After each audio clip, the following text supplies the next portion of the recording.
Hello and welcome back to Gardening for Health and Wellbeing. So today I'm going to be processing some chilies.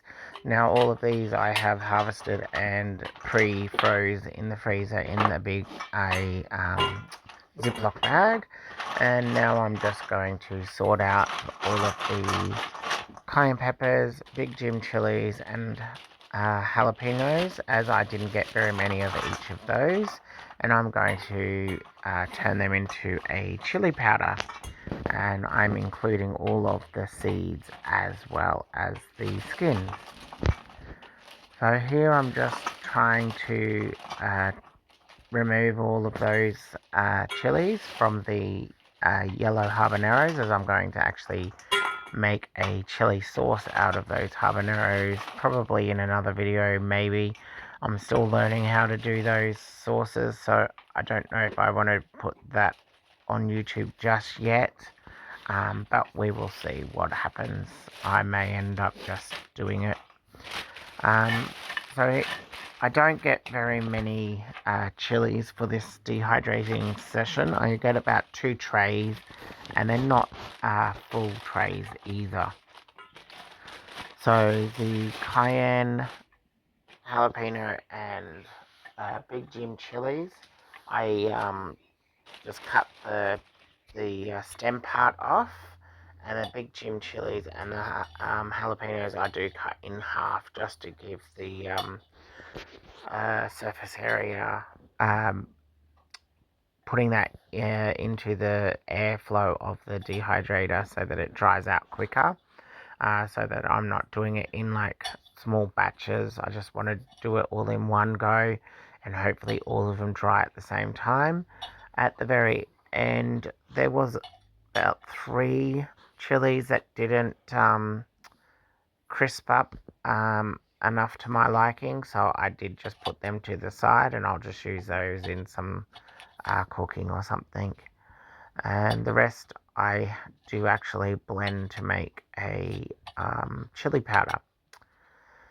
But here you can just see that I am chopping off the tops, like I said, and while I'm doing this I am making sure that there is no bad spots on these chilies, as I did have a little bit of an issue where on some parts of the big Jim chilies in particular, there was like, I don't know if it was like sun scald or if like an insect or something may have got into it or something. I'm not sure, but I wanted to make sure none of that went into the dehydrating process, so I made sure that I removed that.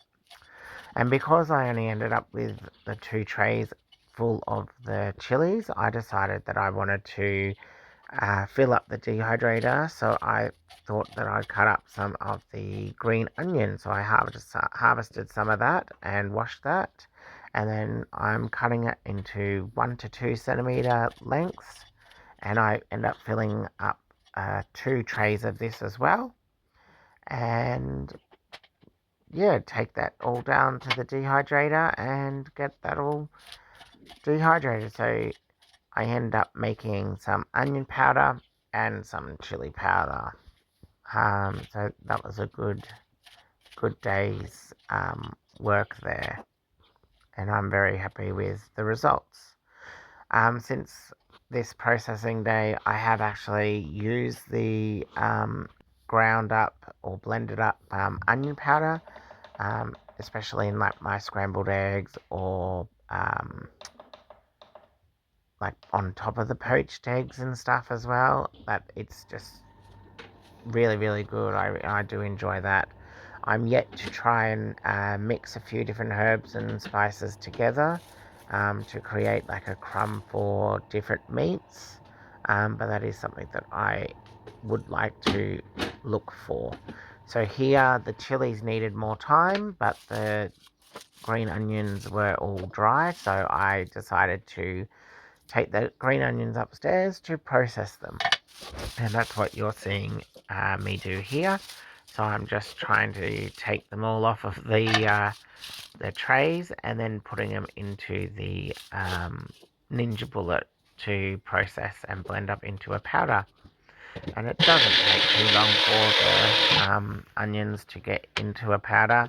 I do it a couple of times just to make sure that there are no bigger bits. Sometimes, you might get the one odd really large bit stay in there, so I try and just do it multiple times.